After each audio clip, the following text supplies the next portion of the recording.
Hey everyone, how's it spinning? This is SonicVid0001 here. And today, I will be ranking the FNAF games, because I've had several people ask me to do this. I've been saying I would for a little while now, and I think I'm in a state where I can. So, what I'm going to be doing is I'm going to be starting out with my least favorite, and the last one is going to be my favorite. So we're going from 4 to 1. Well, I mean not in ranking. So number 4 to number 1 in ranking. So, without further ado, let's get started. Coming in at number 4, we have Five Nights at Freddy's 2.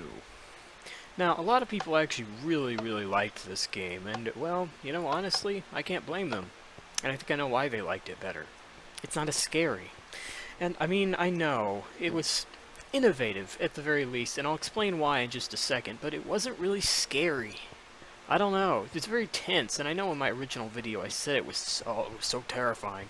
That's because it was new, and I hadn't really had time to sit down and think about it just yet. So it wasn't really that scary, and, I mean, well, he was trying something new, and honestly, I think it was one of the most fun that he made, but was it the most scary? No. And you may argue, oh, well, it doesn't have to be scary. Well, it is a horror game, so I'm going to be judging these off of how scary they were. So yeah, it was probably the least scary out of all of them. But let me talk about some other things in the game. Was it innovative? Yes, because we did not know that he was going to explore different fronts like this. Well, some people might have, but I personally can admit that I thought it was just going to be a slightly different version of the first game. So, like, for example, when he had that teaser with the head on, I pictured it not being a giant hallway he was looking down. I pictured it being the east hall that Foxy now came from, and I thought that the little nose thing in the corner, I thought that was like a weird version of the flashlight, because I didn't know that he could explore different stuff like that. And I appreciate him for trying something different, but it wasn't scary because it's too chaotic. This was the entire thing, and I'll show you right here in the game. You'd flash your light when Foxy came, you'd check your vents, and then you'd go into the cameras, and you'd go over to the prize corner, you'd wind up the music box, then you'd pull it down and immediately put your mask up and flash your light on the laser nights. It didn't really utilize all of its new cameras. It was really only a limited time thing, and I guess really the only reason you need to use it for is if you got really paranoid about the old animatronics. But you couldn't really afford to do that as it went along. So, in conclusion, this one gets number 4. Not because it's bad, not because I thought it sucked, just because, well, you know, it wasn't really that scary. It got old after a little while, and it just got straight up infuriating at some points. It was... And I think it was a little bit too chaotic, but I will admit, like I said, it may have been the most fun, but I'm judging this on a scary scale. So, doesn't suck, but it gets number 4. So, let's move on to number 3. And at number 3, we have Five Nights at Freddy's 3.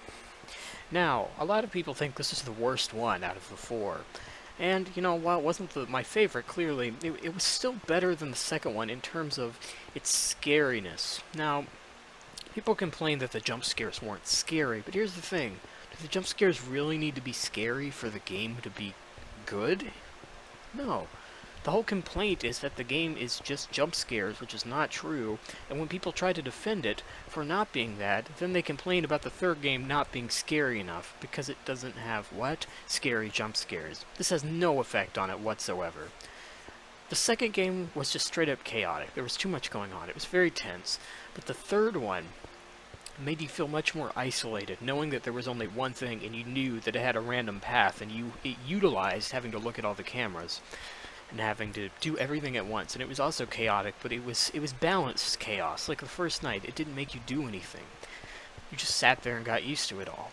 But it was a lot creepier. The atmosphere was much better. However, it wasn't as good as some of the other ones, I will admit, because one thing that all the other ones have is variety in the ambiance. And the third game just has one looping track and something that plays when something gets near you. So it wasn't really as good, but it wasn't really that. I think it was just that feeling. It felt more like you were waiting, and I like that. I think that was something originally in the game. It wasn't like they were actively there all the time or something. It was an actual thing in the fact that you didn't know where he was going to start. You didn't know where he was going to be each night. You didn't, because he didn't have a starting location.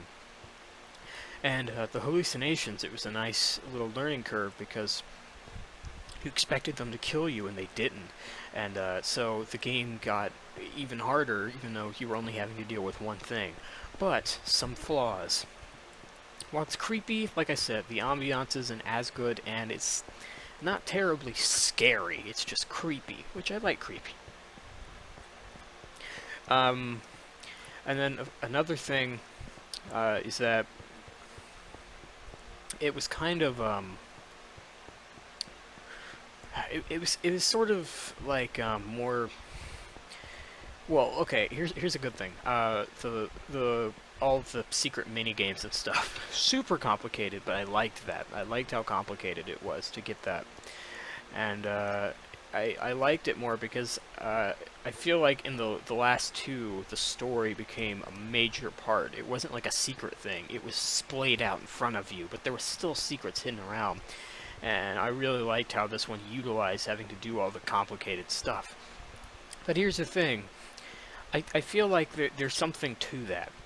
I feel like it was to the point where the story became the game in this case. The story made up 50% of the game, and it was to the point where Scott Cawthon was able to release a 4-night demo, four nights, to people, and just not include the secret mini games because, you know, it wouldn't show the full game. And there were only 2 nights left after that. This one had the least amount of contents, and I do appreciate it. He tried to change it again, but overall, gets number 3 on my list. Not bad. I don't think any of the games are horrible, but it's number 3. Let's move on to number 2. And coming in at number 2, we have Five Nights at Freddy's 1. A lot of people think this is the best one, although a lot of people also think 2 is the best one. I don't know. But I will admit it. This game is terrifying. Now, here's one thing. It does get old after a little while. But I can tell you plenty of good things about this game. First of all, it was a unique concept, although it can be argued that it implemented some features from Night Trap. Weren't quite the same. It wasn't quite the same concept, but there were some ideas, such as the map and clicking on different locations to view things. It wasn't the same overall idea, though. There's something about its setting, in the original setting, knowing that it was there, and the way the second game went for all new and chipper and, you know, everything, and the third game, it was meant to be all creepy, and there was something about the first one, because it, like, combined the two. It was a place that people go to, but it was still kind of creepy. And that's realistic. Real pizza places are like that. I've been to them before, and they're very similar to that. So it kind of hit home with you as a child. And a lot of times you get creeped out by things that happened to you when you were a kid. There you go. It's home immediately. The idea was fresh. No one had really seen it before. And, you know, it was just kind of our base thing. Seeing animatronics move for the first time was scary, but I think the single most terrifying moment in the game for me was seeing Foxy run down this hall right here, down the West Hall. There's something about that, because everything in the game is just pre-rendered images. And to suddenly see something animated moving really fast towards you, really harsh learning curve, but it's amazing. It's terrifying, you don't expect it, and his jump scare is probably the least intimidating out of all of them, and it still scares you worse. Some other terrifying moments, of course, being if Golden Freddy pops up in your room, because you're not expecting any of them to actually come in there unless they kill you. And another one being when Freddy attacks you when you don't run out of power, and you running out of power in general. There were a lot of good moments in the game that have kind of been lost in the other ones. I think it's because the first one had already existed. We were expecting to see things like that. And I feel like, I'm gonna go and say this right now, I don't want to be offensive. I don't know why I would be. I might offend someone. I feel like the first game had definitely more work put into it than the second game, and I don't think the second game was full-on Rush, but I think it was a little bit. And the main thing is there isn't really animation that much in the second game. There's some animation on the cameras, like in the vents, like the old wires blowing, but the animation is, in the first game, you know, there's moments, like I said, you know, where it's animated, and in the second game, other than the wires, there's really no animation other than those jump scares, I suppose. But the jump scares, as he did after the first game, were all just they all just happened and then they stopped. Now, see what he did, excluding Foxy, of course. What he did in the first game is he just had it looping. And there was something kind of off-putting about that. And in the later 3 games, he kind of turned them into something that just happened, and then it was done. Like you'll notice, if you go into the game files, it doesn't loop. It's just there. So, you know, that was a bit weird, but the first game, the ambiance is spot on. There's tons of different things that can happen. There's weird noises that'll play, music, you can hear them running around, and you know, it was kind of like a Springtrap in FNAF 3, where a lot of them have more than one location on different cameras. Not all the cameras, but like the dining area. Chica had 2 different locations, Bonnie had 2 different locations, Bonnie had 2 different locations there, Chica had 2 different locations there. Now, I mean, respectively, when they got in the hall, they kind of just stuck there. Also, there's no kitchen in this map. That's weird. But I think the first game was it was spot on. It was terrifying, and you can't say people were just trying to milk the game back then. People who thought it was terrifying were not overreacting and thoroughly thought it was terrifying, because it hadn't really gotten popular yet. It wasn't really that big of a thing. People were starting to suggest it a lot, but there wasn't everything all over the internet about it. So, yeah, that was number 2. You already know what number 1 is, because it's the only one left, but let's go right to that. And at number 1 we have FNAF 4. Now, a lot of people are just saying this is the best one because it's the most recent one, and people do that a lot. But I'm not just saying that because I think it's the most, you know, like, oh, it's new and cool. I honestly think this is the most terrifying one. And it throws it completely on its head, for one thing. It's the same formula, but you're not looking at cameras, which is odd. And you can argue that it's not really the same game, but that's the thing. People who dislike the game complain that it's the same thing each time, and they can't really say that this time. Now, it has a similar layout to that of the first game, which is cool, but it's not quite the same. This game is terrifying, and you actually, at the time of me uploading this, I have not uploaded episode 2 of FNAF 4 yet.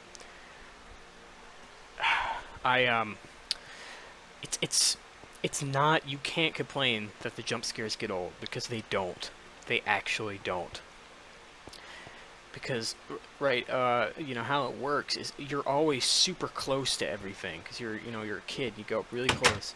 So when you're here, right, as you've definitely seen in the game, when you're here, if you screw up and you do it, then the thing just comes towards you really fast, and it's right in front of you, and it's loud, and it gets you, and there's a lot of tension, because you're having to listen closely, and it makes you jump because it's really loud, and you know, it's the type of thing where you know that you have to do something, but you don't want to, and it's forcing you to. And then it's the same with the closet. You go right, and also I don't know what's going on with this Foxy. It's weird. Oh, because he's turned into a plushie. I get it. And yeah, you know, you go up to the closet, and when he'll stick his head out and try to bite you, similar thing. And it's a similar thing with looking behind you, because the minute you turn on the light, they're right there. When they come into the room, they also they pick you up. They're not right in front of you, but they grab you and they throw you into the air, and and the ambiance is really good. There's only one track. There's only one ambient track, but there's also overlaid with that the clock chiming, and there's also things that'll play like the backwards phone call, crickets chirping. You can actually tell where they are. You can hear them moving around. I've gone into the game files. Scott's even labeled it for different rooms of the house, like the living room and the kitchen and the bathroom and stuff. It's really cool. So technically they do move from room to room. But you can hear everything. There's just, you're just getting pelted with sounds, and it's really, there's a lot of tension. And unlike the other games that were kind of funny, they had a little bit of humor, no humor in this game whatsoever. The mini games are extremely, I guess, affecting. I'm sure you've all seen them by now. Of course, it's very sad. It's very depressing about the kid. And the Night 5 minigame, I think this happens for a lot of people. The moment that Fredbear bites down on the kid's head, you don't react. You just kind of sit there, and there's no transition. It just goes back to the menu. And then, of course, the Night 6 minigame that's happy sad.